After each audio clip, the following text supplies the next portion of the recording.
Today, we are fortunate to have on the dais Mrs. Annapurna Devi, Honorable Minister for Women and Child Development, Government of India. नमस्कार।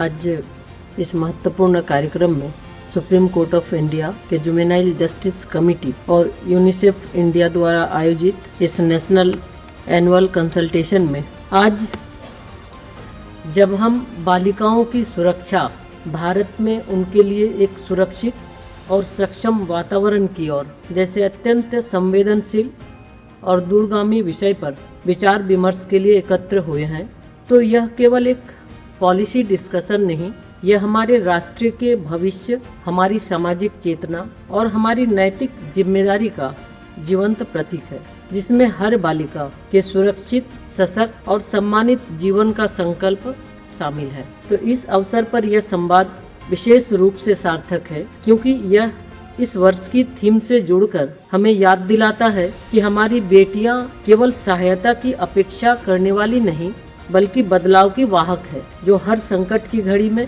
समाज को संभालने की क्षमता रखती है। हम इस अवसर पर उस शक्ति, उस संभावना और उस प्रेरणा को नमन करते हैं जो हर बालिका के भीतर जन्म से ही बसती है। माननीय प्रधानमंत्री श्री नरेंद्र मोदी जी के विकसित भारत 2047 के संकल्प में नारी शक्ति को केंद्र में रखा गया है। इस कंसल्टेशन के माध्यम से हम उसी दृष्टि को आगे बढ़ा रहे हैं, ताकि भारत की हर बेटी विश्वास से भरे भविष्य की ओर कदम बढ़ाते हुए अपने सपनों को उड़ान दे सके।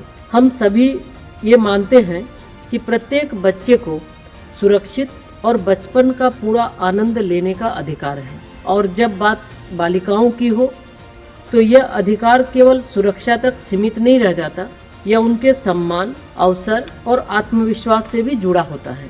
आज इस विशेष अवसर पर child rights and the law विषय पर तैयार की गई हैंडबुक भविष्य में बच्चों के अधिकारों को सुरक्षित करने की दिशा में एक गाइडलाइन की तरह मदद करेगा। देश भर के सभी बच्चों की ओर से इस उपहार के लिए हार्दिक आभार।